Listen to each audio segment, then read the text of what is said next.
welcome back to the Divine Nothing. We've lost our camera, so now we're going back to shitty filming.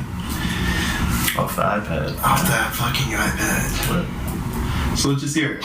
Who are your top 5 rappers?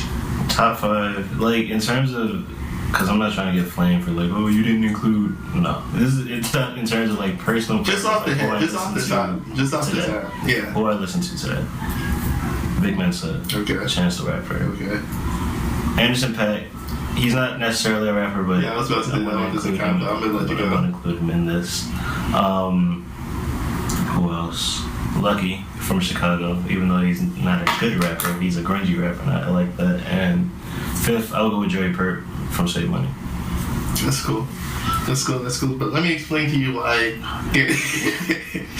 Danny Brown probably is one of the greatest rappers of our time right now.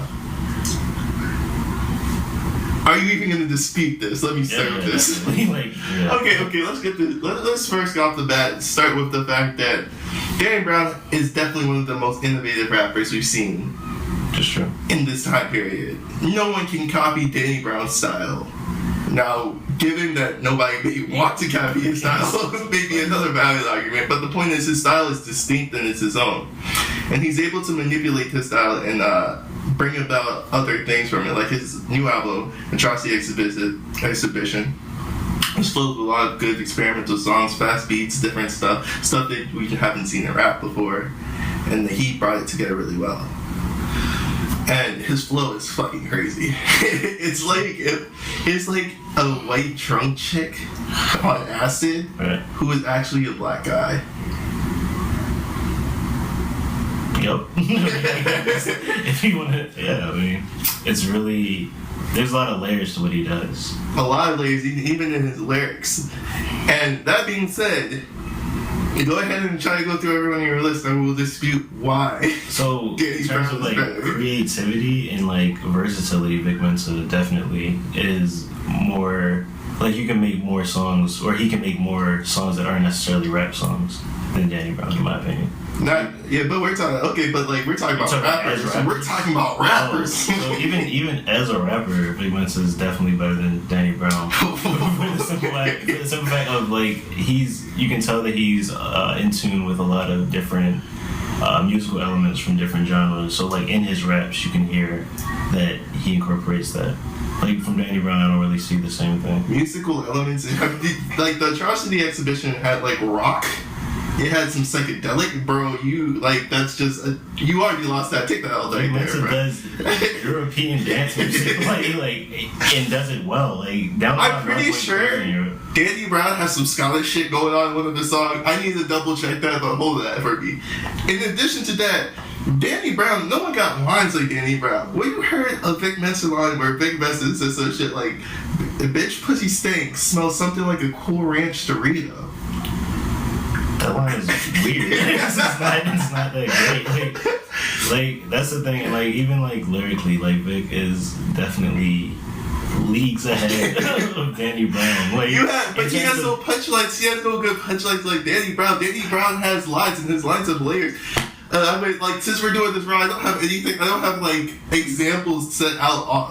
But even in Downward Spiral, where he was talking about, like, just, like, chilling out off the drugs because he's not even sure if he likes himself or anyone likes him. He doesn't really fucking care because he's drugged out of his mind. Like, Danny Brown has punchlines. He has the versatility to rap seriously when he wants to. Half the time, when Danny Brown uses his actual voice, he sounds like a completely different person. You fuck with Danny Brown, you actually get 2 rappers. Nigga, you get what with your rappers?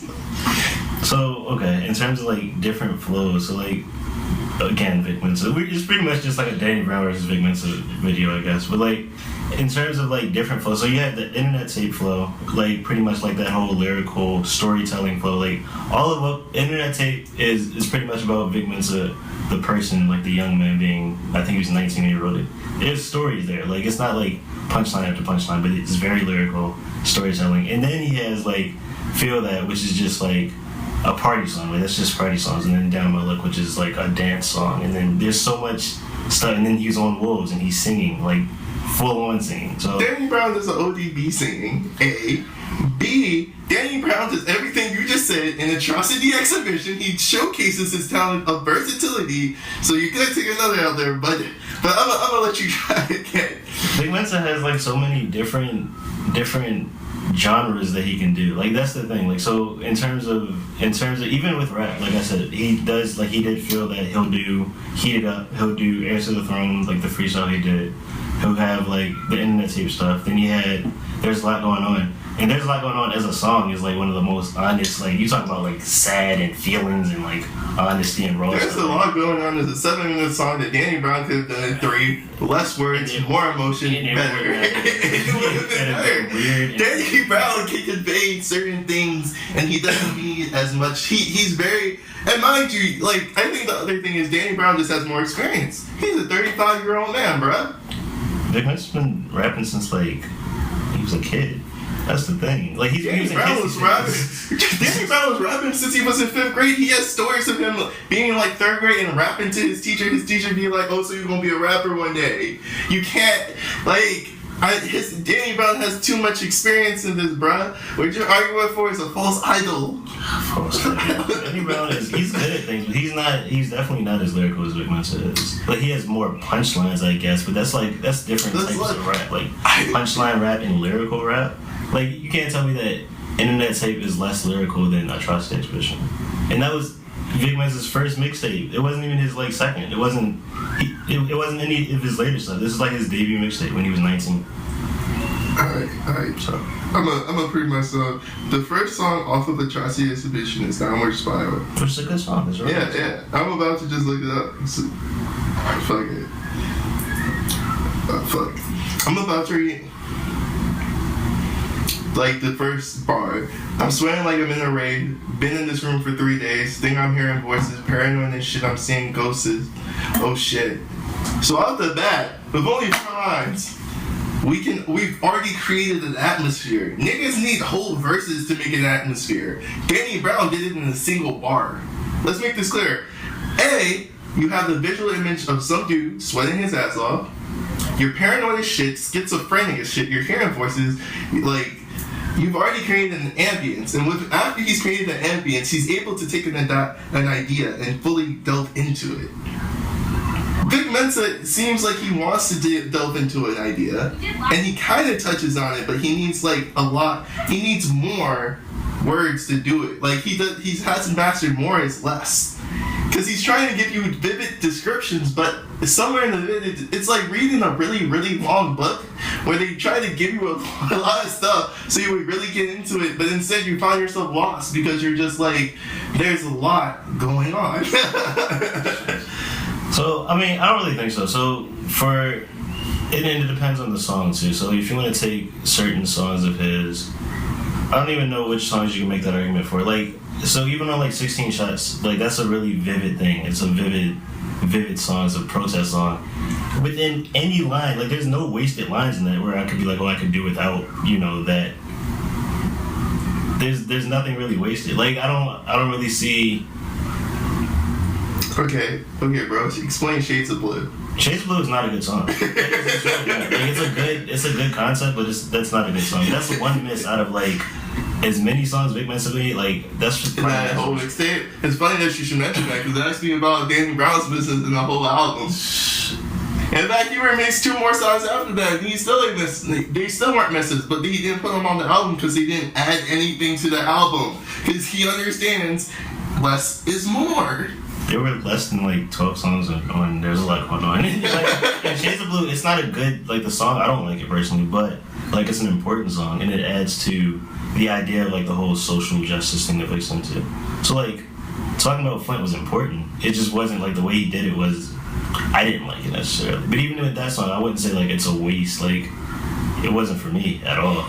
But the content of it was important and things like that. And even There's a Lot Going On, which is like, sort of wordy. It's kind of like sort of wordy. It's a lot of it's a really detailed song, but you're thinking of like he's trying to pack like maybe a year's worth of stuff into a song, and it's like that was pretty much like a whole response to like where's Vic been? Vic switched up on people, and it's like well no, he was going through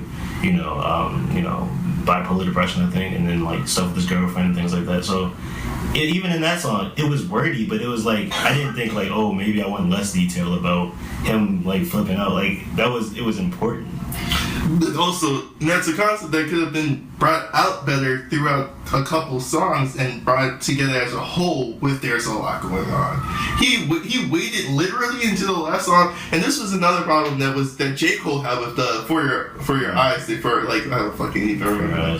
For Your Eyes Only. Like, it's like, you could have like kind of let this out a little bit more throughout, so like when we got here it felt like a cohesion piece instead of us getting there we're like, oh, so this was what this was supposed to be. I mean, if he split up There's a Lot Going On into two different songs, and those songs were metaphors about him, you know, choking his girlfriend and like being depressed and almost killing himself, things like that, I would not have enjoyed it as much as I enjoyed like this is a person just rapping about what happened. There's no like, I think there's a lot of value in not hiding behind metaphors. So metaphors are cool, wordplay is cool, bars are cool, you know what I'm saying? But when you're just talking about this is what happened, there's no like, I need to interpret this, like what could that possibly mean? So that's why like There's a Lot Going On as a whole, and then like that song in particular, just because it was so honest and it wasn't, the things that were in there like felt necessary. Like all of that stuff was like important to know because it was kind of like I said before, the question of like where did Vic go? Yeah, but this is where I'm gonna get you, because this is what comes with age and experience and maturity. When you look at Danny Brown's Atrocity Expedition, every song relates back to the cover art, to the name of it. It runs back to the general concept that he put out. Like you're not being like taken from one place and another. Well, yes, you are, but at the same time, you never leave this idea, this feeling. You know what I'm saying? With a lot going on, you're dragged around, not necessarily in the same space. And that's a problem, because like you can't tell me like There's a Lot Going On was a good song, it was wordy, but and it relates, if that relates back to the album, and then you look at like New Bay, and you see that relates back to that album, right? Then 16 Shots can't match that concept. I mean, well, I think it could. I think the concept was pretty much like just literally what it says. There's a lot going on. So it's like, if you want to say the concept is too broad, then I think that makes sense. And then all of those things relate to the concept because it's like, okay, there's all this stuff going on. And then it's like, okay, Liquor Locker, New Bay, 16 Shots are all different things that are going on. But like, going on in the world or his life, that's the problem with what I have. What are we talking about? Because we're talking about the world, yes. Then the concepts come back for the most part, except for There's a Lot Going On, New Bay, and Liquor Locker. You're talking about, you said if it's the world, then Liquor Locker and New Bay, and There's a Lot Going On don't relate back to it. But if it's his life, then they do. Yeah. Like there's a concept break. Right. Or there's like probably a lack of understanding what the concept is. It's probably not as clear as it could be. Yeah. Because it's like there's a lot going on, and if that's your concept, then you can put anything in it. So I don't think he strayed away from the concept though. Like his concept was just really broad. His concept is like flawed though, because it's when you can't get down to like a single, like if you can't get down to like what it was supposed to, how it relates back, like if everything, because 16 Shots and once again like New Bay are two completely different things that don't really relate to each other. Like the concept wasn't like, you can say they were supposed to be in the concept in his head was supposed to work out the same, but the way it actually played out conceptually it doesn't make sense. Right, like it's not one of those albums that is like a cohesive listen to, but I don't think it was intended to be. You know what I'm saying? And whether you have a problem with it not being intended to be or not, like that's a different story. But if you're having an album that's not intended to be something that you listen to start to finish, like Malibu by Anderson .Paak was a cohesive album that is intended to, you know, like the outros bleed into the intros and things like that. I don't think that's what There's a Lot Going On is. Now, Internet Tape was a cohesive piece. Like it was like a cohesive, it was a mixtape, but it was a cohesive mixtape. Yeah. So, yeah, I mean, that's one thing about it. I'll let you guys decide. Who do you think is the better rapper? Who do you want to see us debate about next? Was it Danny Brown, or was it Vic Mensa, or any of the other ones he listed? Welcome for them too. Tell me who you want us to see us go against. We'll debate it. You decide in the comments. That's the Divina thing. That's one of our videos. Go check out other stuff on our channel. If you like the channel, subscribe. Don't let me tell you what to do. Stop being a fucking dumbass. Have a good day. Bye.